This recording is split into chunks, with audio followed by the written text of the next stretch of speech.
Hey guys, it's Jen and I create crafts. Today I'm going to show you how to make a board like this that says, "You will forever be my always." My aunt and uncle are celebrating their 44th wedding anniversary, and I wanted to celebrate with them and make them something special that they would remember. So I will show you from start to end how to make this.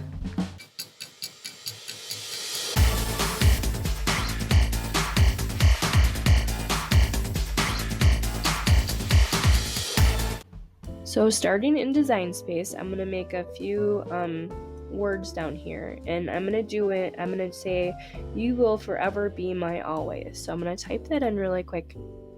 But for some of them I'm going to do caps, and some of them I'm not, and I'll show you why. So for the first one, I'm going to do all caps, go into text, write forever, move that up. And text, be my, in caps. Whoops, be my. And then the last one, always. So I'm going to move this down just so you can see it a little bit better. This one, you will, and be my, I'm going to use a different font. So I'm going to highlight you will, go into the font, and then search for one that I like. I kind of was peeking through here for thin ones because I know I want to use a thin one, so I'm going to use this one for this, and then the same thing for be my. So I'm going to go down and find it again, and then whoops, wrong one. Same wording as light, just not the right one. There we go. So for the forever and always, I'm going to do them separate, different fonts. So I'm going to do the same thing. I'm going to click on the one I want, go into font. But for this one, I'm going to go into the system font, and I'm going to type in Mariana. I downloaded this one from DaFont. I thought it looked really pretty, and it was free. So you can go to dafont.com, and you can download this and many other ones for free. So I'm going to do the same thing with always. I'm going to click on it. On the fonts, and it's already up here from the last one that I did. So as you can see, the letters are really spread apart really far. So I'm going to go up to, actually before I ungroup it, I'm going to go up to this letter spacing, and I'm just going to start putting some numbers in, excuse me, and try to get it closer together. And I'm going to make it larger so everybody can see. So it's pretty close together, but I still want them touching. So with it highlighted, I'm going to ungroup. And then I'm going to take the O, and instead of using my mouse, I'm going to use the arrow key and move it over. And you can use your mouse if you want. I prefer not to because I like it to be in the same line that it was in originally. Like if I use my mouse, my hands might make the E go down a little bit further. So just for me, it makes it a little bit simpler to keep it in a straight line. But you want to make sure you overlap each one so that when you weld it, it will all be one piece and you won't see the little pieces sticking over.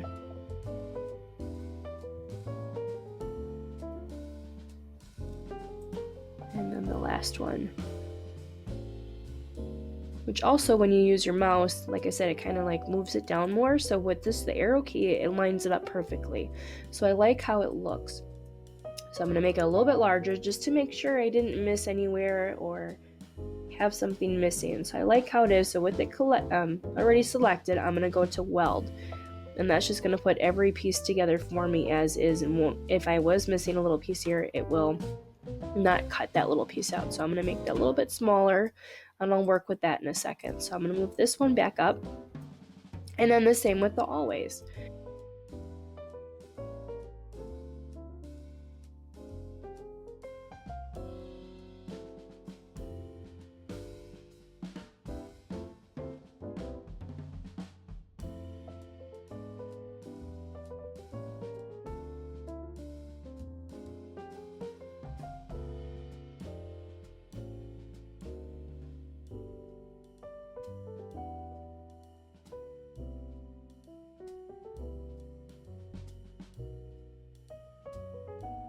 And then the same as before, I will select it all, make it a little bit larger, making sure I don't have anything overlapping anywhere and everywhere is touching correctly. So I'll make it smaller again, and then as it's already highlighted, I'm going to go to click weld. So there we go. And just the next part you want to do is make it the way you want it to be, however you want it to be lined up. You can select all and align and center it, and everything will be centered, which looks okay, but I don't really like it too much. So I think this one, I'm going to unlock it and make it a little bit bigger. And then the same with the always. Unlock it and just bring it out a little bit and make it bigger. And maybe we'll play with it a little bit, make it look a little nicer. Maybe have those line up together. I don't know. It's however you want to do it. So I'm going to play around with this for a minute and kind of see how it looks. And then I'll show you when I'm finished with it. Here's the final. I like how it looks. I like how the layout is. I like the letters, how they're touching everything. This is all welded, so I don't have to worry about anything there. So the next thing I'm going to do is select all and attach everything. And then I'm going to change the dimensions to what my board is going to be. So I'm going to do 11.5 by 12.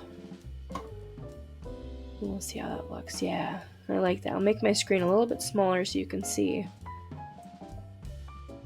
I really like that. I think they'll really like that. They can hang it in their bedroom or wherever they like. But I like how it is. So I'm just going to go to make it.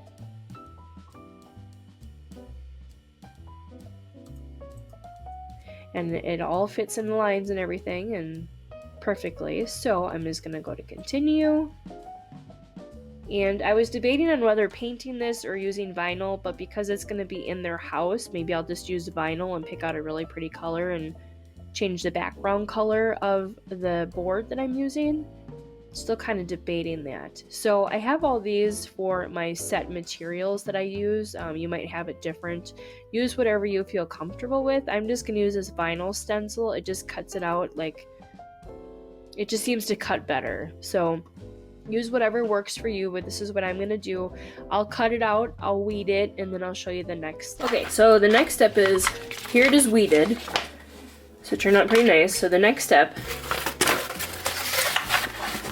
is to use my transfer tape. And this is the best transfer tape I have ever used. It is a little bit more expensive, but it is totally worth it, and you can reuse it several times. This one came from Craftables. I absolutely love it.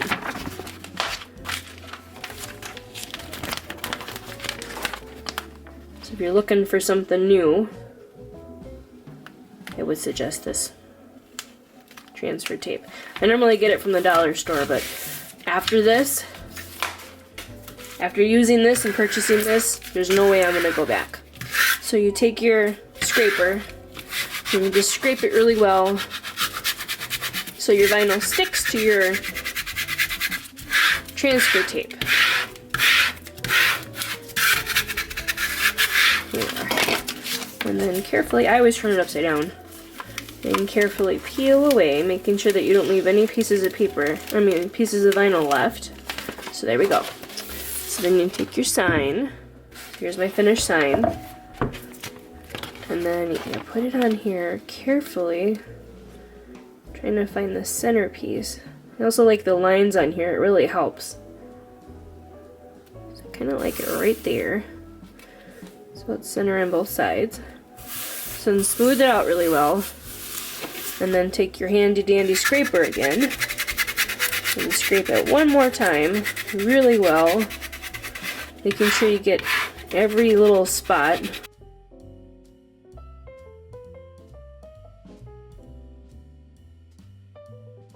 And then start from a corner and just make your way down.